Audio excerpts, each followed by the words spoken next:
For the past year, I've been urging the President to outline a strategy to defeat and destroy our terrorist enemies. And to its credit, the White House did the right thing and submitted language yesterday authorizing the use of military force against ISIL. That said, I do have concerns about the President's submission. I want to give our military commanders the flexibility and the authority that they need to defeat our enemies. And the White House readily admits that the authorization that they're seeking is more restrictive than what they already have in place.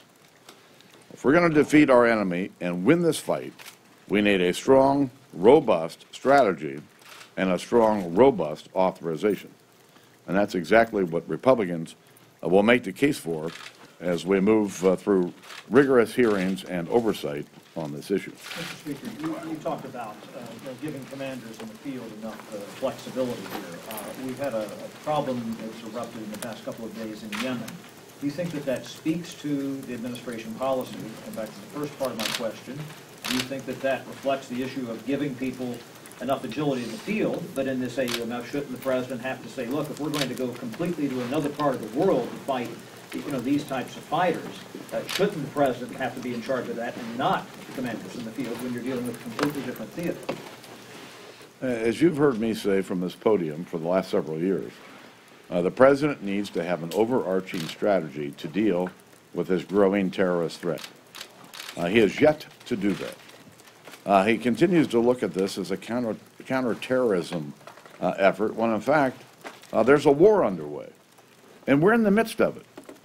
But the President has tied his own hands and wants to tie his hands even further with the authorization that he sent up here. I think it's time for the White House to develop an outline for the American people how we're going to address this worldwide terrorist threat and to make sure that the President has the authorization to deal with it. And should it talk about places like Yemen? Should it be that concrete, that specific? I think the President should have the flexibility to fight this war wherever it is. As simple as that. Listen, I've been involved in these debates over the authorization of the use of military force since my first week in this Congress some 25 years ago, when George Herbert Walker Bush asked the Congress to support his effort to drive Saddam Hussein out of Kuwait. And I've been involved in dozens of these debates ever since. And I do believe that the Commander-in-Chief is the Commander-in-Chief and ought to have the wherewithal to go fight the enemy. And the President ought to have that wherewithal with regard to this fight.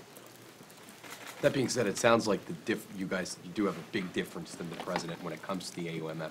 Are you convinced it gets done? Are you convinced you could bridge those differences? We're going to go through a rigorous set of hearings and oversight and try to develop an AUMF that fits the battle that we're in the midst of. Are you think it'll pass this Congress? Are you convinced that it'll pass this Congress? Let's take it one day at a time.